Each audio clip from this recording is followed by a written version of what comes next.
absolutely annihilate.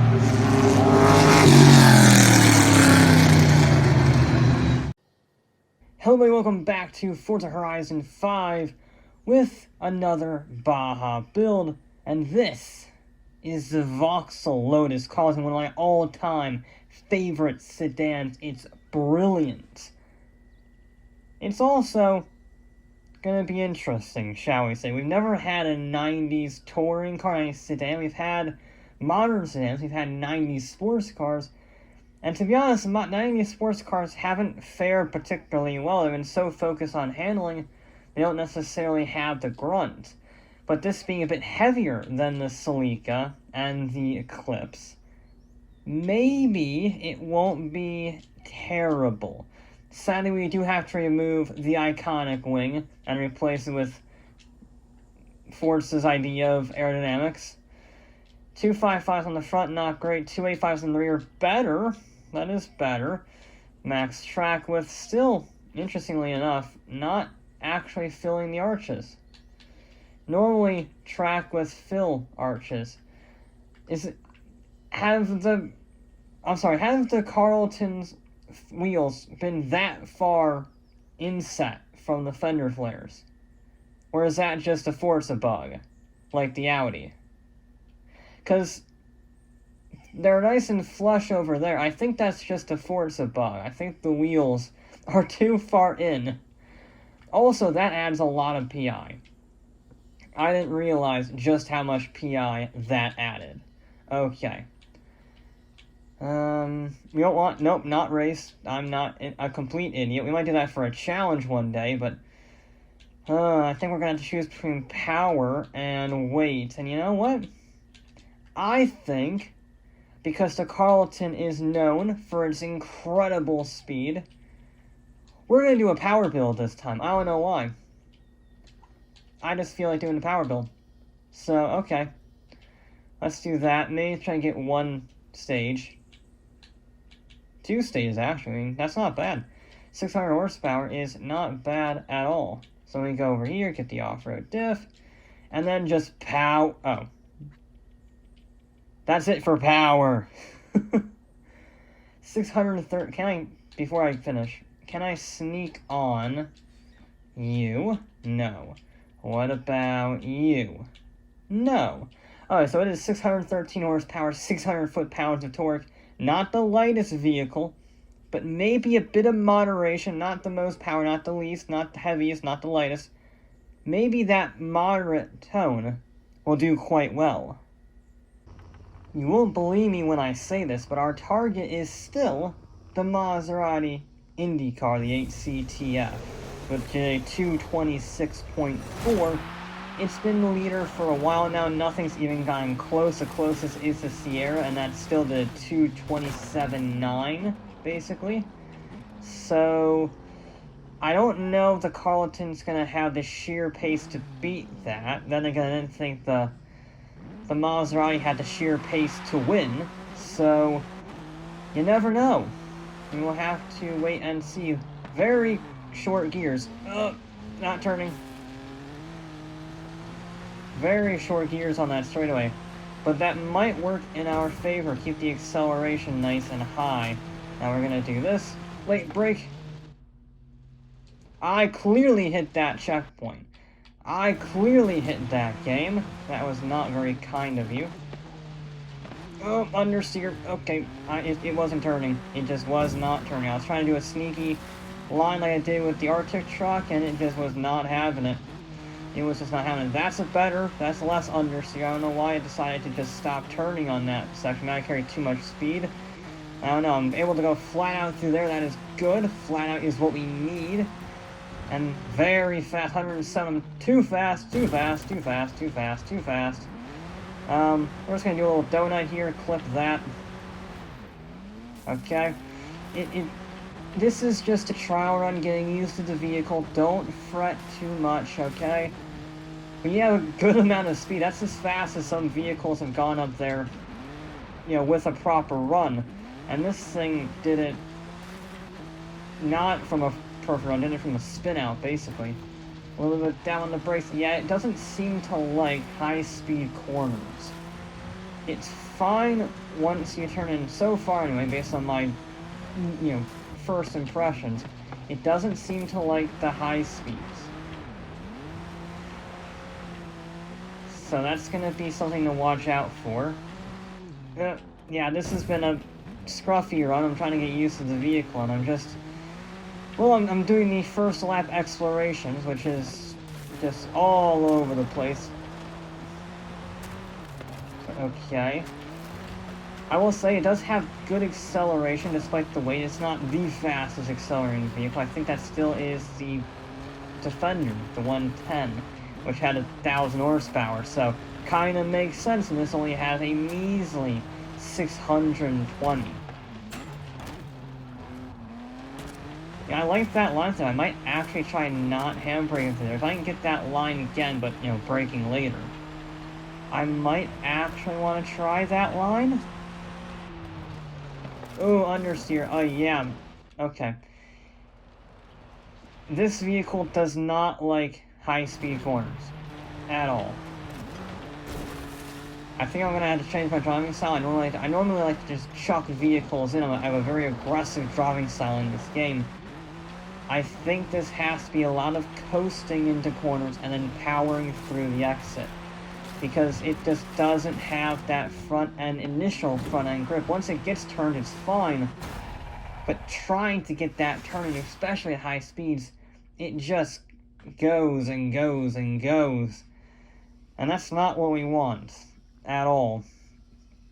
Okay. Huh.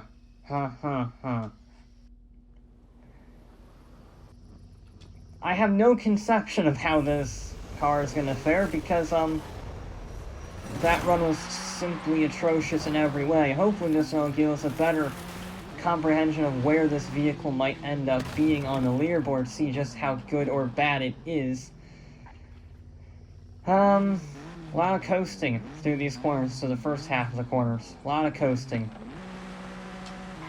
There we go. A little bit of a short shift there just to try and get the RPMs right. Yeah, you see, it doesn't like that first corner, especially. I even braked early there. I normally just lift heading into that corner on most part. But on this car, I actually braked. I'm going to do a little bit of a brake here.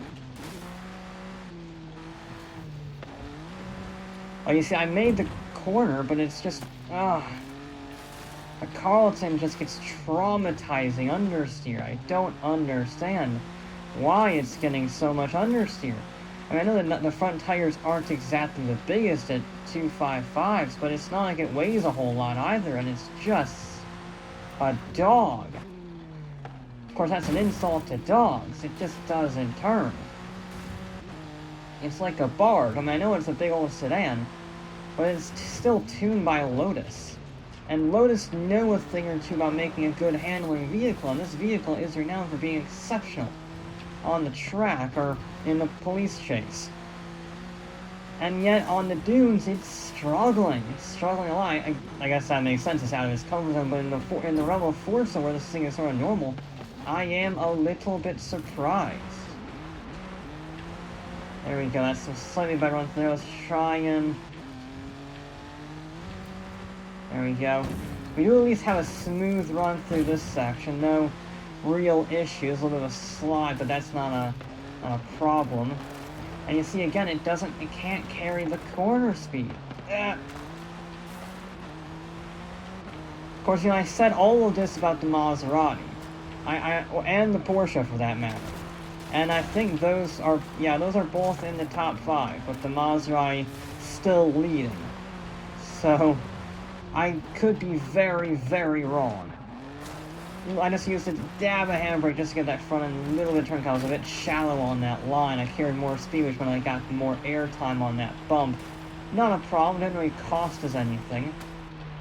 Well, there's that lifting coast technique. That's how you do it properly. You carry good speed through there. Drop it down in the second, yeah. And then cut in, deal with the bumps. Nicely done through there, and we are across the line. That was a pretty okay run, and not a pretty okay time. That's not good. Huh.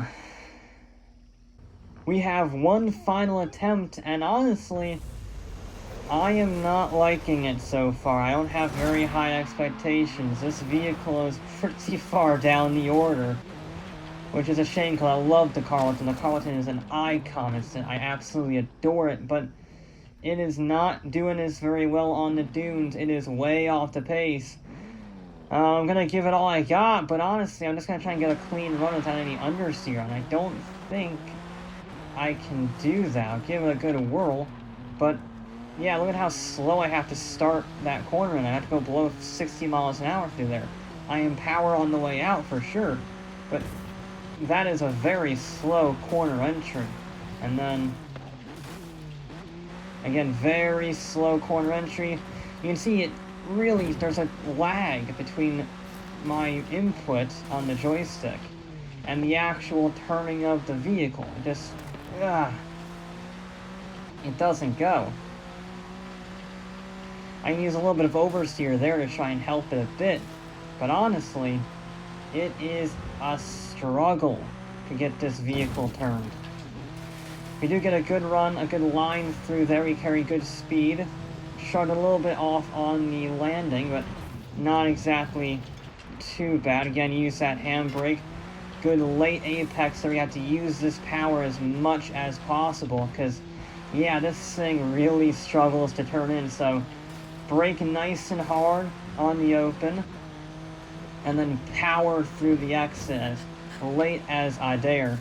And that works, but I braked way too late on there. That wasn't ideal. I didn't realize I was carrying 120 miles an hour. I'm normally carrying 117, which doesn't seem like a lot, but on this surface, that is a very big difference. So, whoopsie. That was, a bit of panic. I'm not gonna lie, a bit of panic. We had a very good section through there.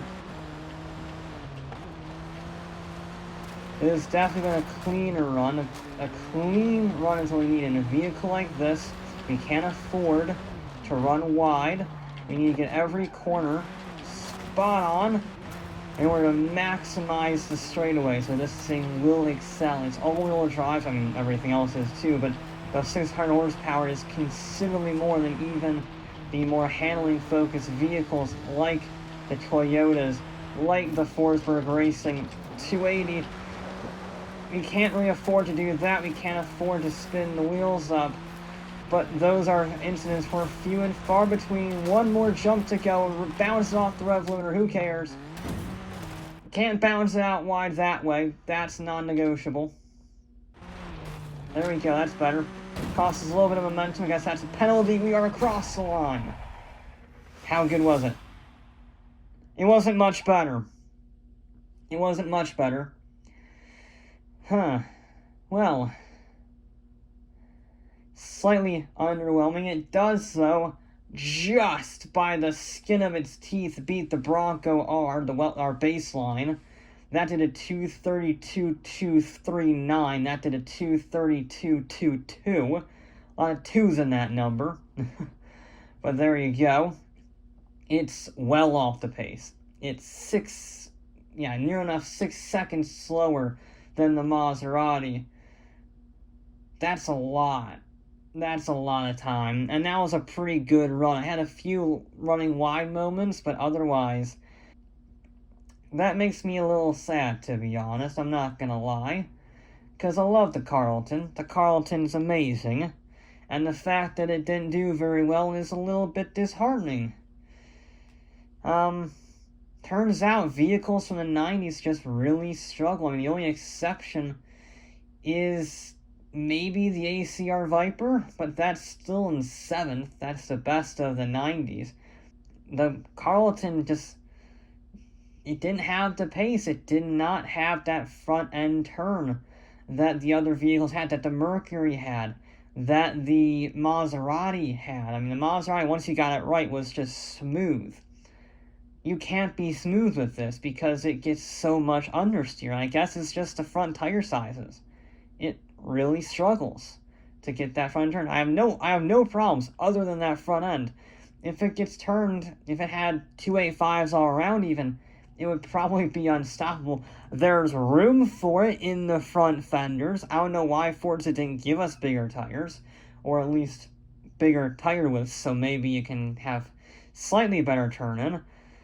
Either way, Carlton down the order in, 11th place.